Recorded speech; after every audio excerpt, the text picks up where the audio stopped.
Dear colleagues, we welcome you to celebrate World Women's Day with us on March 8th. It does feel a bit strange to me to have to celebrate World Women's Day when we women constitute a little bit more than half the world's population.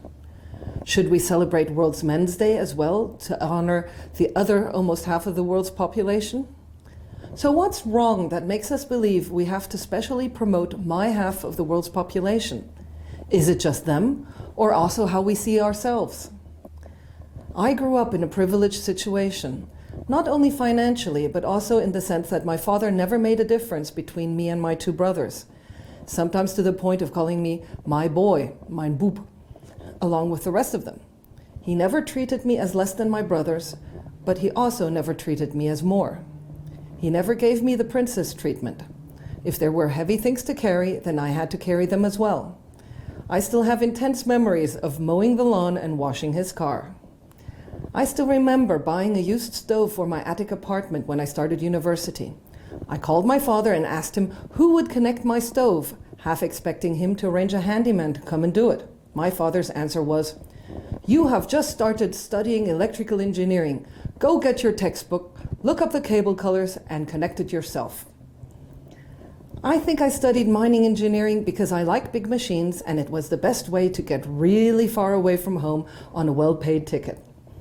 In order to be able to study mining engineering in Germany, I had to spend more than 200 shifts, basically a work year, working in mining, mostly underground. It was while shoveling coal when we overloaded the chain conveyor and had to clear the blockage by hand that I first learned that regardless of being as motivated as I wanted to be, I would also only be able to shovel about 1/3 less than my male colleagues. But how many jobs like that still exist in modern industry? Off the top of my head, I can't think of a single job that still requires that kind of brawn in the Knauf Group. It is our job as management of the Knauf Group to make our employees' work life healthier and safer over the decades. That has had the effect that jobs are open to women now. In my region of responsibility, we employ a number of great women in leadership roles.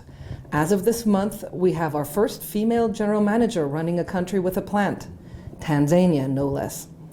Our regional R&D and quality manager, our commercial excellence leader, and our regional continuous improvement manager are all women. We've got one female plant manager and 2 female production managers. One of the 2 production managers barely reaches my shoulder in height, wears a headscarf, but boy do 300 guys listen to what she says. These are just a few examples, but we together need to increase these examples, make them the norm rather than the exception. We need more female technicians and engineers, both in sales and production. We can only promote women if they apply for a job with us first. We still hire based on qualification, and I know there are a lot of qualified women out there in all your countries. Break the shackles of your own mind. Love your daughter like a princess, but don't treat her like one. Tell her that the world is open to anything she sets her mind to do. The construction business may not be glamorous, but at the end of a hard day's work, we can still see the result of our work. In making the most modern construction materials, we contribute to building your country's future. Let's build that future together. Welcome to Knauf, and have a great World Women's Day.